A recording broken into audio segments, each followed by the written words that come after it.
Academia Sueca do Prêmio Nobel de Literatura anuncia o vencedor deste ano e de 2018 também. Congresso Nacional aprova a Lei de Diretrizes Orçamentárias do ano que vem, depois de uma intensa discussão sobre a valorização do salário mínimo. Vendas do comércio varejista cresceram em agosto na comparação com julho, segundo o IBGE.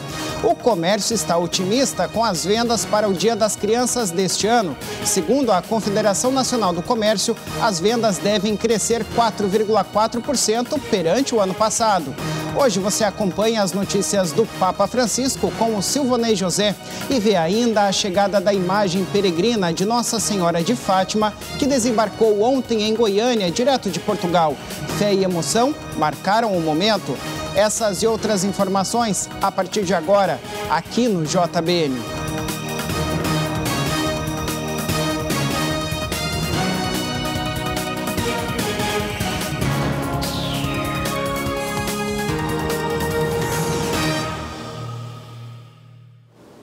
Olá, uma ótima noite para você. Hoje é quinta-feira, dia 10 de outubro de 2019. Após uma intensa discussão sobre a valorização do salário mínimo, foi aprovado ontem, em uma sessão conjunta do Congresso Nacional, o projeto de lei de diretrizes orçamentárias, a LDO, para o ano que vem.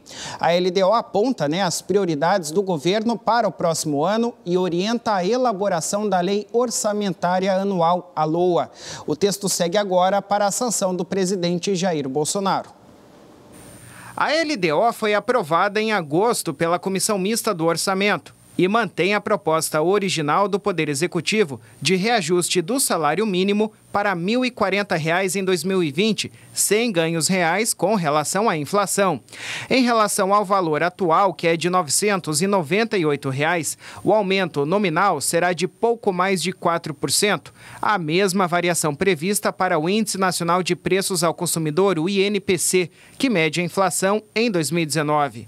A proposta foi criticada pela oposição, que defendeu a retomada da política de valorização do piso nacional adotada pelos governos dos ex-presidentes Lula e Dilma Rousseff e que valeu entre os anos de 2005 e 2019. A última versão da política de valorização do piso nacional foi publicada em 2015. De acordo com o deputado Bongás, do PT do Rio Grande do Sul, sem o reajuste anual calculado a partir da variação do Produto Interno Bruto, que é a soma das riquezas produzidas no país e pela inflação do ano anterior, o salário mínimo seria hoje de R$ 573, em vez dos R$ 998. Para ele, a retomada da política de valorização real do salário mínimo ajudaria o país a superar a crise. O deputado defendeu a aprovação de uma emenda com esse objetivo, mas o texto foi rejeitado pelo Congresso. Dizer que essa LDO precisa ter o reajuste acima da inflação e a LDO tem que prever isso. O deputado Cacá Leão, do PP da Bahia, lamentou que o governo tenha enviado uma proposta sem ganho real, mas ressaltou que mudanças podem ser feitas no projeto de lei orçamentária. O governo enviou para cá uma proposta que não tem um reajuste do ganho real do salário mínimo, pois a política do salário mínimo está vencida. Eu gostaria muito de poder acatar os destaques que foram apresentados aqui pelos diversos partidos. Eu já vi que o PCdoB apresentou e o Partido dos Trabalhadores também apresentou, mas a gente não tem amparo legal para fazê-lo. Eu preciso seguir o que está na Constituição e torcer para que o governo envie até o final do ano a nova política do salário mínimo e que haja tempo suficiente para que o relator, o deputado Domingos Neto, possa fazer e incorporar no seu relatório a política de reajuste do salário mínimo. A líder do governo no Congresso, Joyce Hasselmann, do PSL de São Paulo, afirmou que a LDO evidencia a responsabilidade fiscal do governo Bolsonaro.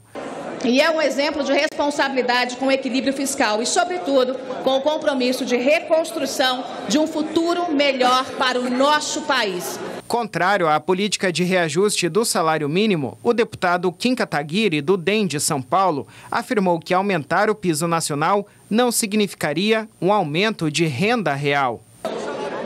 A gente pode aumentar o salário mínimo o quanto a gente quiser, isso não significa aumento de consumo, isso não significa aumento de renda, porque se fosse simples assim, se fosse uma mera caneta do parlamento, era só a gente fazer que nem no Zimbábue, aumentar o salário mínimo para R$1 milhão e fazer a inflação disparar, em que eu vou comprar, sei lá, meio quilo de pão com um carrinho de notas de trilhão. Então, é absolutamente incompatível você criar um efeito em cascata, aumentando o salário mínimo, achando que isso vai aumentar a renda do brasileiro, quando na verdade só aumenta a informalidade, quando na verdade só aumenta os encargos em relação ao salário. Já a deputada Luísa Erondina, do PSOL de São Paulo, criticou o que ela chamou de congelamento do salário mínimo e apontou que o reajuste acima da inflação serve como um importante instrumento de distribuição de renda. O reajuste anual, que valoriza nominalmente o valor do salário mínimo, é um mecanismo de distribuição de renda, de redução da pobreza e da desigualdade social. Se isso fosse associado a uma justiça tributária e fiscal, sem dúvida nenhuma, esses dois mecanismos contribuiriam efetivamente para dinamizar a economia, para gerar emprego e renda e, consequentemente, para desenvolver o país. Para a senadora Zenaide Maia, do PROS do Rio Grande do Norte, o salário mínimo é fundamental para fazer girar a economia nacional. O salário mínimo, quem ganha, ele pega o salário mínimo, o trabalhador ou a trabalhadora, ele já vai para o comércio, ele já gira a economia. Não querer que o trabalhador brasileiro tenha um aumento real de salário mínimo é entender muito pouco de economia, porque distribuição de renda quem mais faz é o salário mínimo. O senador Rogério Carvalho, do PT de Sergipe, defendeu a política de valorização do piso salarial como caminho para garantir que as famílias tenham o mínimo de dignidade. Não é só uma questão de justiça, é uma questão de justiça com os mais pobres, mas, acima de tudo, uma questão de promover aquecimento da economia.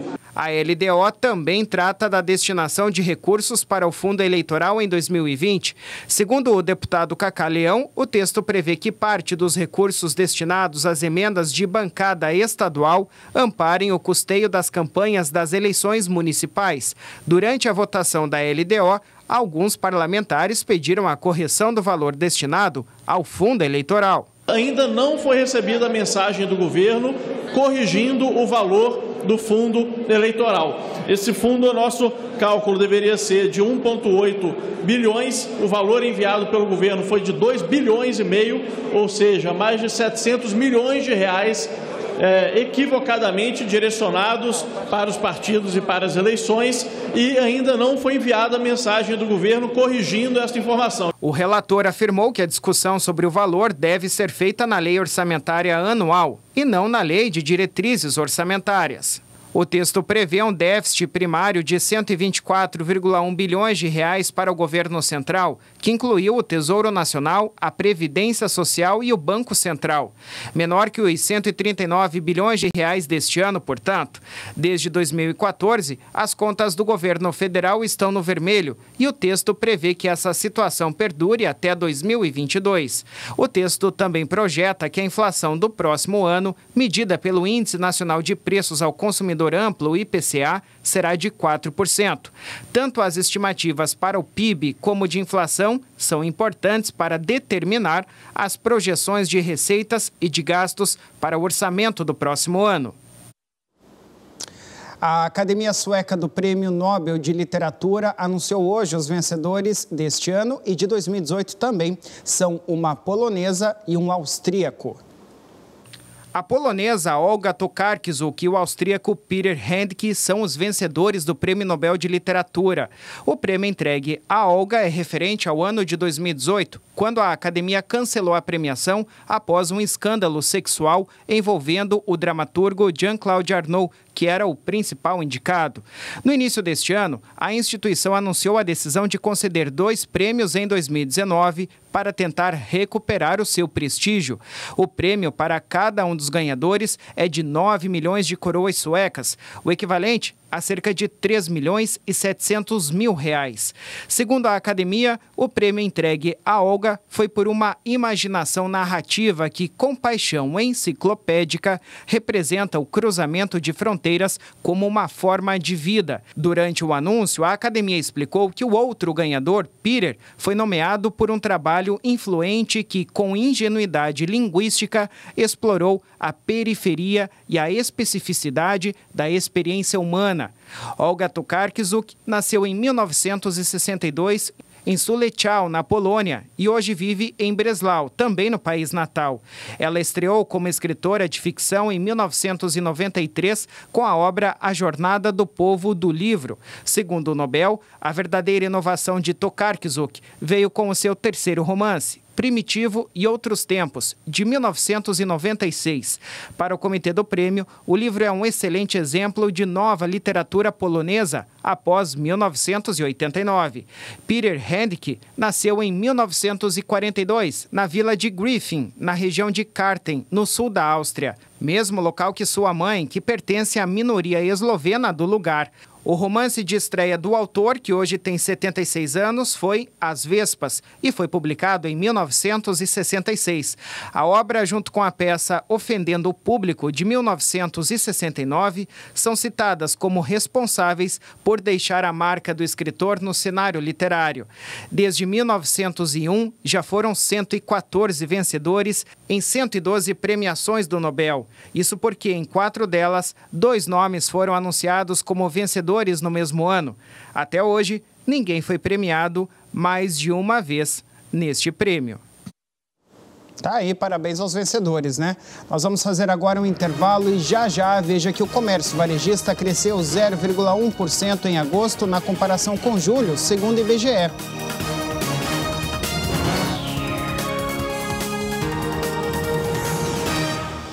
Em 2004, nasceu a Associação Filhos do Pai Eterno, a FIP, e veio com a missão de evangelizar, de espalhar o amor de Deus a todo o Brasil. Nasceu a partir do Santuário Basílica de Trindade para reunir, formar uma grande família de devotos do Divino Pai Eterno. E vive para trabalhar pelo próximo, para a vivência da fé, para mudar a vida das pessoas, se renovando no compromisso de cada um e na prática cristã. E tudo só acontece pelo seu apoio, pela sua doação. Faça parte desta família de amor. Associação Filhos do Pai Eterno. 62 3506 9800.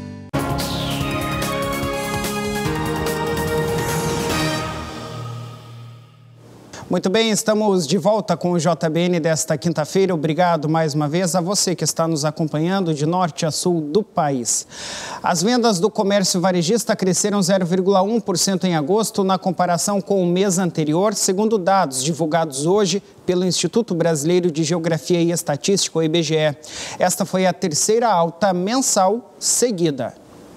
Na comparação com agosto do ano passado, houve um avanço de 1,3%. No acumulado em 8 meses, a alta é de 1,2%. Já no acumulado em 12 meses, entretanto, houve uma desaceleração, com a taxa de crescimento passando de 1,6% em julho para 1,4% em agosto, o que indica a perda do ritmo de recuperação do setor, que ainda permanece no patamar de vendas de meados de 2015. Segundo o IBGE, 4 das 8 atividades pesquisadas tiveram alta no volume de vendas em agosto. Este é o desempenho de cada segmento naquele mês. Combustíveis e lubrificantes, menos 3,3%. Hipermercados, supermercados, produtos alimentícios, bebidas e fumo, 0,6%. Tecidos, vestuário e calçados, menos 2,5%. Móveis e eletrodomésticos, menos 1,5%. Artigos farmacêuticos, médicos, ortopédicos e de perfumaria, menos 0,3%. Livros, jornais, revistas e papelaria, 0,2%. Equipamentos e material para escritório, informática e comunicação, 3,8%. Outros artigos de uso pessoal e doméstico, 0,2%. Veículos, motos e peças, menos 1,7%. E material de construção, menos 0,8%. A média de 0,1% em agosto foi garantida principalmente pelos super e hipermercados, com os 0,6%, e artigos de uso pessoal e doméstico também, com os 0,2%. Juntos, os dois setores correspondem a mais de 60% do total do varejo. A queda de produtos como combustíveis, lubrificantes, tecidos, vestuário e calçados se deve, segundo o IBGE, por conta da população estar dedicando o orçamento mais às compras de primeira necessidade. E olha, falando em vendas do comércio, as lojas estão esperando a maior alta nas vendas para o Dia das Crianças em 6 anos. O comércio está otimista com as vendas do Dia das Crianças deste ano. Segundo a Confederação Nacional do Comércio, as vendas devem crescer cerca de 4,4% na comparação com o ano anterior, o que seria o melhor resultado da data em 6 anos. A Confederação estima movimentar 7,8 bilhões de reais em todo o país. Em Paranaguá, o centro comercial também espera um aumento nas vendas neste período. Ela é a terceira data mais importante para nós hoje, né? Primeiro é o Natal, segundo Dia das Mães, o terceiro Dia das Crianças e o quarto Dia dos Namorados. Então para nós é uma data muito importante, dia 12 também é Nossa Senhora da Aparecida, né? A padroeira do Brasil, e consequentemente o Dia das Crianças. O setor de roupas e calçados, que é onde essa loja atua, deverá ter um acréscimo nas vendas em 4,5%. A expectativa também é que as vendas em cima da hora dêem uma alavancada no comércio. É uma semana muito forte, entendeu? Sempre que os dias que antecedem uma data comemorativa, para o comércio é muito importante. As pessoas correm, né, nessa semana e nós sabemos que sexta-feira vai ser um dia loucura. Mesmo os pais sempre querendo comprar uma roupa, um calçado, um presente mais útil para os filhos, o brinquedo sempre é a preferência da criançada. Tanto que essa loja de departamento infantil registrou aumento nas vendas nas últimas semanas. Em todo o país, o aumento de vendas neste setor deve ser de aproximadamente 8,2%. E neste ano, os produtos mais procurados entre os pais nesse setor são os patinetes. Está saindo bastante jogos didáticos, patinete, carrinho de boneca, as bonecas e essas pistas que tem da Hot Wheels. A exemplo do setor de vestuário e calçados, o comércio dos brinquedos também apresenta uma melhora nesses últimos dias que antecedem o Dia das Crianças. Sim, tem bastante movimento. Muita gente está vindo à procura de brinquedos. E para os pais que querem associar um presente mais útil, como roupas e calçados, com um brinquedo, este ano o comércio inova ao apresentar um combo de presentes. Há diversas opções de calçados que vêm com barco, bolsa, avião, tudo para fazer a alegria da criançada. Mas principalmente com esse detalhe, os calçados que vêm com os brinquedos. Hoje, grandes indústrias estão associando, trazendo junto ao calçado um brinquedo. Você compra o calçado e vai ganhar um brinquedo junto. Então, hoje é o que mais está vendendo isso aí. Barcos, aviões, bolsas, tiara, máscara, tudo isso aí hoje faz parte dos brindes que acompanham os calçados infantis hoje. Olha, o padre Robson de Oliveira, reitor do Santuário Basílica do Divino Pai Eterno, presidiu uma das celebrações da novena em louvor a Nossa Senhora Aparecida no povoado de Areias, na cidade de Goiás. A nossa equipe acompanhou tudo por lá. Veja só como foi. A celebração contou com a presença de devotos de várias cidades da região. Entre eles estava a Dona Divina, que não pensou duas vezes antes de caminhar 8 quilômetros da cidade de Goiás até o pequeno povoado de Areias para participar da missa. É muita alegria para mim. Para mim, a minha família que está aqui, aquele que você estava conversando é meu filho. Muito. Não tem como agradecer, viu? Só agradecer a Jesus de ter me trazido hoje também aqui, porque eu gosto muito. Eu venho todos os dias, até o último dia, ainda venho de a pé. A missa foi realizada aos pés da singela igrejinha de Nossa Senhora Aparecida, que apesar de pequena, ostenta o título de santuário. A construção data do ano de 1910. Quem construiu ninguém sabe ao certo, mas o que não deixa dúvida alguma é que se trata de um belo templo, que na sua simplicidade não tem torre nem proteção para o sino. O mês de outubro é dedicado à Mãe de Jesus e é justamente pelo amor e a devoção à Nossa Senhora Aparecida e ao Divino Pai Eterno que todas essas pessoas vieram aqui hoje participar desta celebração. E é uma festa muito especial justamente porque Nossa Senhora Aparecida é muito querida pelo povo brasileiro, né? E essa festa vem gente daqui da redondeza, para você ter uma ideia, na noite do dia 11 para o dia 12, vem gente a pé, de Inhumas, né, de Itaúsul, de Itaguari, Itaguaru, Moçambique, de Sancrelândia, Itapirapuã. E nós temos a partir das 3 da manhã as missas, de hora em hora, com o nosso santuário lotado.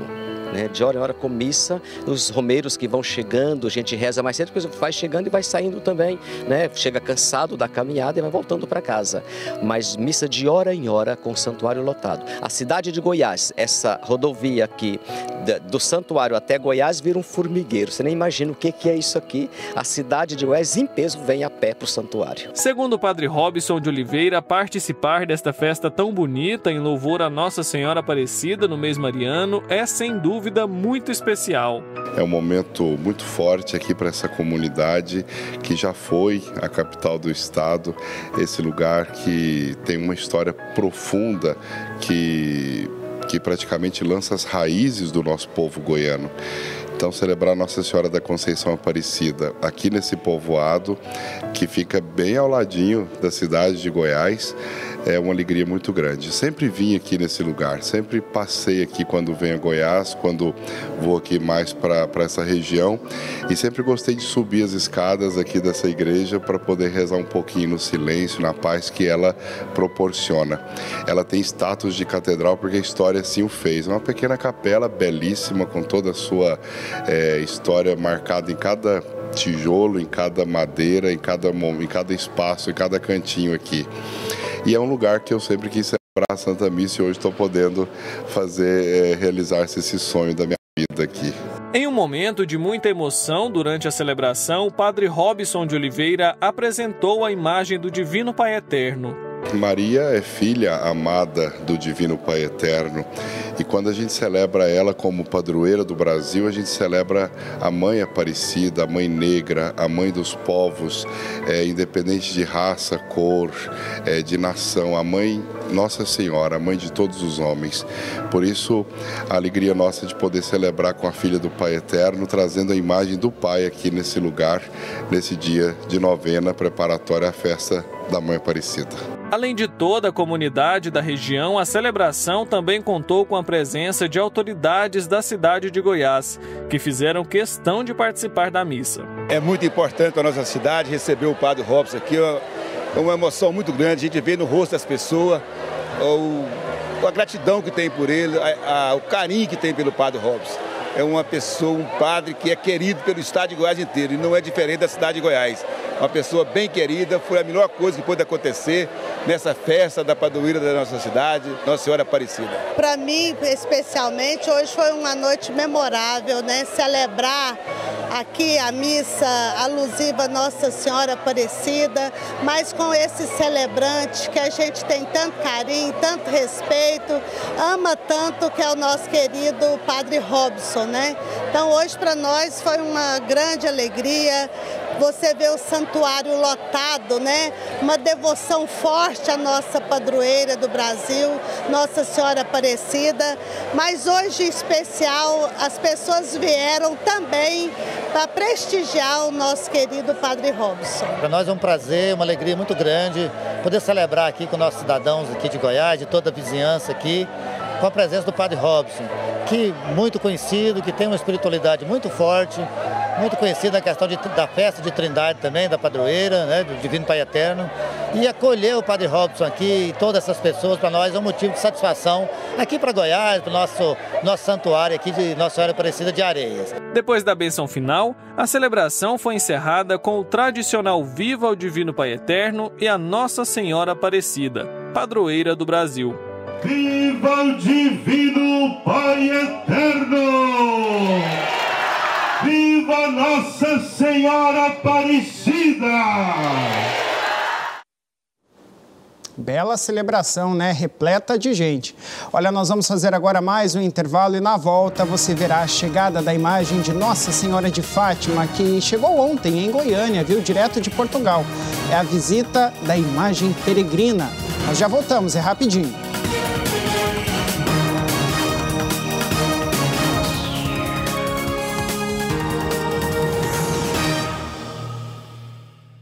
Em 2004, nasceu a Associação Filhos do Pai Eterno, a FIP, e veio com a missão de evangelizar, de espalhar o amor de Deus a todo o Brasil. Nasceu a partir do Santuário Basílica de Trindade para reunir, formar uma grande família de devotos do Divino Pai Eterno. E vive para trabalhar pelo próximo, para a vivência da fé, para mudar a vida das pessoas, se renovando no compromisso de cada um e na prática cristã. E tudo só acontece pelo seu apoio, pela sua doação. Faça parte desta família de amor. Associação Filhos do Pai Eterno. 62 3506 9800.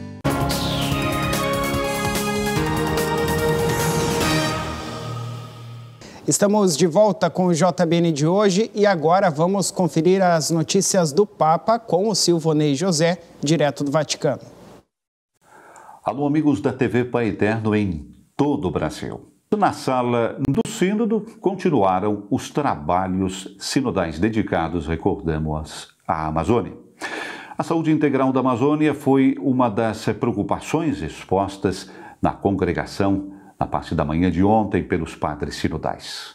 Destaque também para o modelo de desenvolvimento que devora a natureza, os incêndios que estão destruindo a região, a corrupção, a desflorestação e as plantações ilegais que ameaçam tanto a saúde das pessoas quanto a do território e de todo o planeta. Foram focalizadas as populações indígenas que vivem em isolamento voluntário, particularmente vulneráveis ao genocídio. Foi falado sobre a lentidão registrada, algumas vezes por parte da própria igreja, em satisfazer as exigências da população. E, de fato, algumas vezes a igreja está longe dos povos locais. E este vazio é preenchido pela proposta das igrejas neopentecostais. Já na parte da tarde, na presença do Papa, realizou-se a 6ª Congregação Geral do Sínodo. O drama do narcotráfico e as suas consequências. Este foi o tema de um dos pronunciamentos feito no período da tarde. Em algumas regiões da Panamazônia, o cultivo da coca passou de 12 a 23 mil hectares, com efeitos devastadores devido ao aumento da criminalidade e do desequilíbrio natural do território, sempre mais desertificado. Também a construção de centrais hidrelétricas que comportam o desflorestamento de amplas reservas ambientais ricas de biodiversidade, assim como os incêndios autorizados que destroem milhões de hectares de terreno, têm um impacto muito forte sobre o meio ambiente de algumas regiões, alterando inclusive o ecossistema. Por isso é necessário um chamado à conversão ecológica. A igreja, se afirmou na sala, deve ser uma voz profética para que o tema da ecologia integral entre na agenda dos organismos internacionais.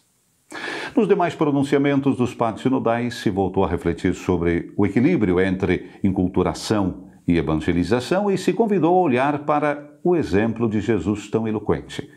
A própria encarnação, de fato, é o maior sinal de enculturação, porque o Verbo de Deus assumiu a natureza humana para tornar-se visível no seu amor. Em um dos pronunciamentos, em especial, se expressou a ideia de que a Amazônia se torne um laboratório permanente de sinodalidade missionária, seja pelo bem dos povos que vivem na região, seja pelo bem da própria igreja. Sempre a propósito de evangelização, falou-se da dificuldade de vocações sacerdotais e religiosas e se debateu sobre a via dos viri probati. Esta, foi dito num pronunciamento, poderia diminuir o ímpeto dos sacerdotes de sair de um continente ao outro e também de uma diocese a outra. O sacerdote, de fato, não é da comunidade, mas da igreja. Enquanto tal, pode ser de qualquer comunidade. Outra intervenção destacou que não são necessários ministérios do sagrado, mas diaconias da fé. Foi reiterada ainda a necessidade de uma maior e melhor formação para os presbíteros, assim como foi pedida uma valorização distante do clericalismo das responsabilidades dos leigos. Na sexta congregação tomaram a palavra ainda alguns auditores, delegados fraternos e convidados especiais. Em especial, se exortou a promover o papel da mulher, a valorizar a sua liderança dentro da família, da sociedade e da igreja. A mulher é guardiã da vida, evangelizadora, artesã de esperança, foi dito. É a brisa suave de Deus, o rosto materno e misericordioso da igreja. No início dos livres pronunciamentos, também o Papa quis contribuir para a releitura do caminho percorrido até agora, destacando o que mais impressionou daquilo que ouviu. Francisco, que abriu os trabalhos rezando pelos irmãos judeus no dia do Yom Kippur, no final da congregação recordou na oração também as vítimas do atentado contra a sinagoga de Halle, na Alemanha. O grito de alarme da ciência, que através do Prêmio Nobel da Paz 2007, Carlos Alfonso Nobre, recorda que estamos muito próximos de um colapso da floresta amazônica.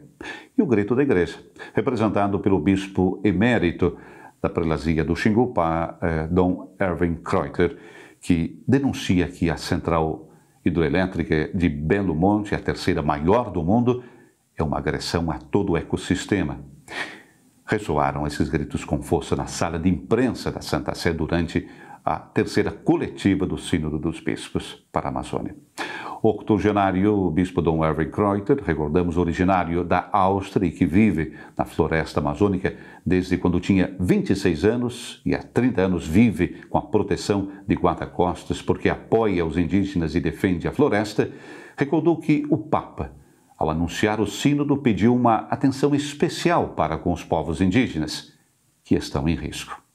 Perguntado sobre a proposta da ordenação de homens casados, Dom Kreuter ressaltou que milhares de comunidades na Amazônia recebem a Eucaristia 1 ou 2 vezes por ano. A Eucaristia é fundamental para o cristão.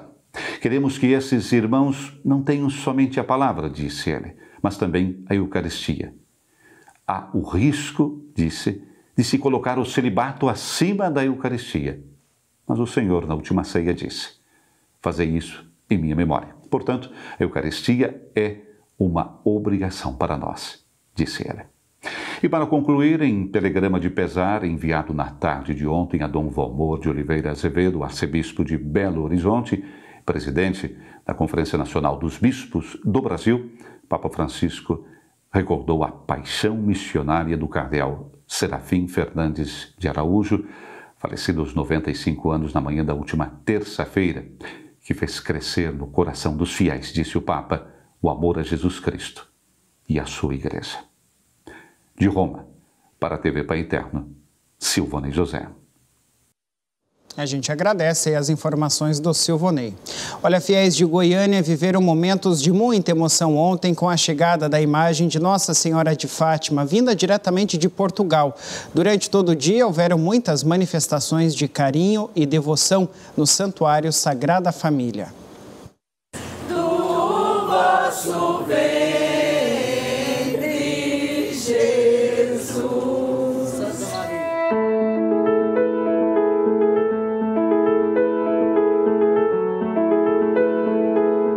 Em meio a muita emoção, a imagem peregrina de Nossa Senhora de Fátima foi recebida no aeroporto de Goiânia, em Goiás. Em uma viatura do Corpo de Bombeiros, a santa seguiu em procissão até o Santuário Sagrada Família, para que os fiéis pudessem realizar suas orações e louvar a Mãe do Céu todas as graças recebidas.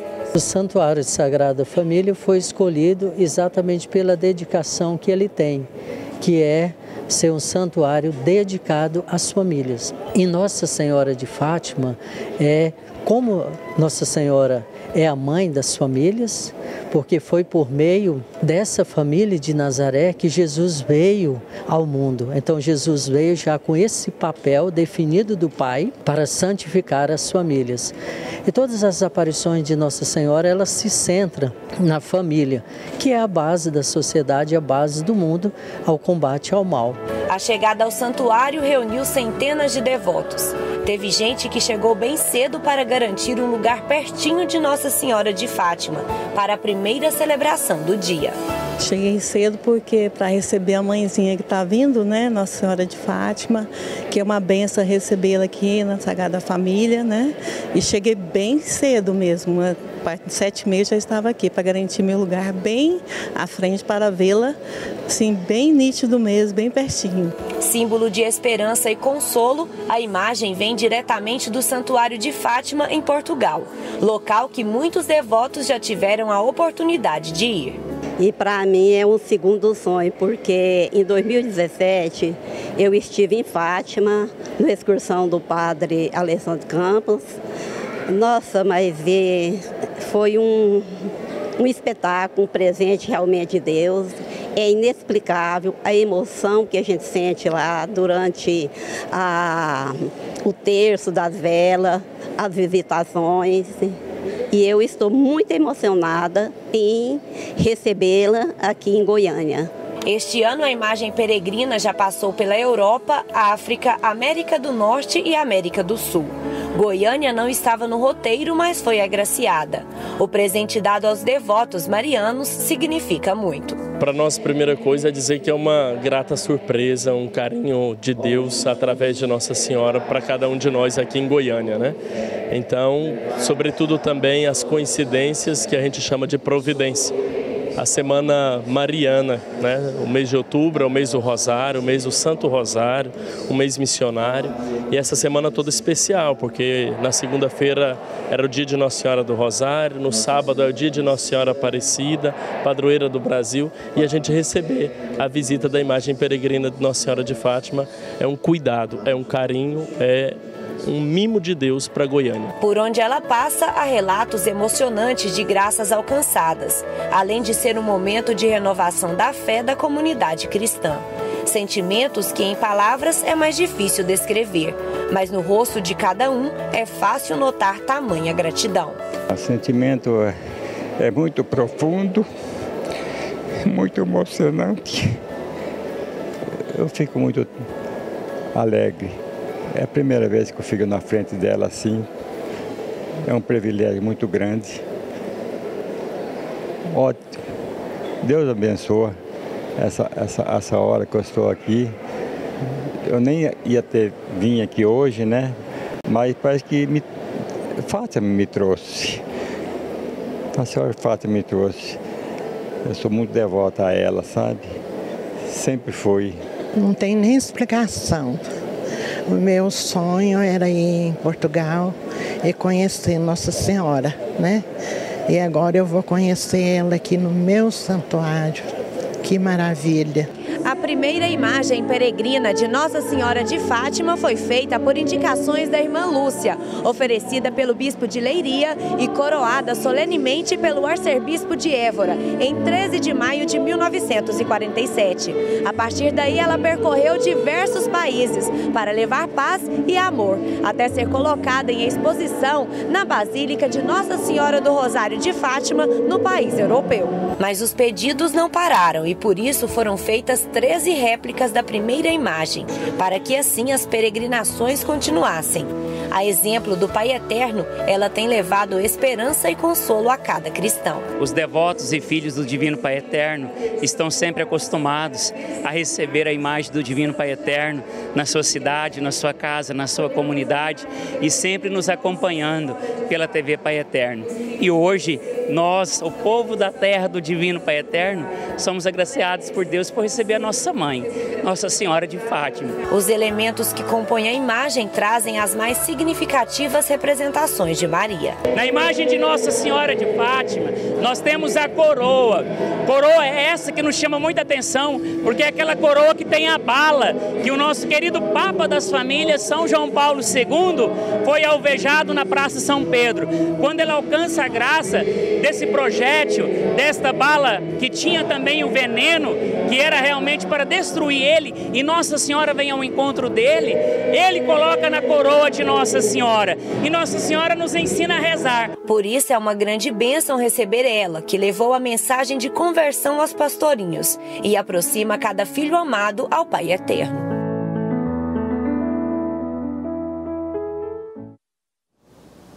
Linda imagem de Fátima, né? Olha, só quem é devoto de um santo, de uma santa, sabe exemplificar ou explicar o sentimento, né, de estar de frente ali com aquela imagem. Fátima, como todos sabem, tem um santuário, o oficial ou o maior deles lá em Portugal. Então, como a gente viu relatos ali durante a reportagem, há muitas pessoas que têm o sonho de conhecer. Mas quando ela vem até as pessoas, até as comunidades, ou seja, percorre todo o povo, assim como a imagem do Divino Pai Eterno faz, ou seja, a sua peregrinação, a alegria é muito grande também para você estar perto daquela santa, daquele santo que você tanto é devoto. E é uma semana especial, né? Como o padre ali da reportagem bem lembrou, iniciamos com o dia de Nossa Senhora do Rosário, aí comemoramos também no final de semana agora a nossa padroeira do país, Nossa Senhora Aparecida, e ainda somos coroados com a visita de Nossa Senhora de Fátima aqui em nosso país. Que bacana, muito legal a gente poder passar por toda essa experiência. Muito bem, essas foram as informações de hoje aqui do JBN, viu? Muito obrigado pela sua audiência e a gente volta amanhã às 8 da noite. Até lá então.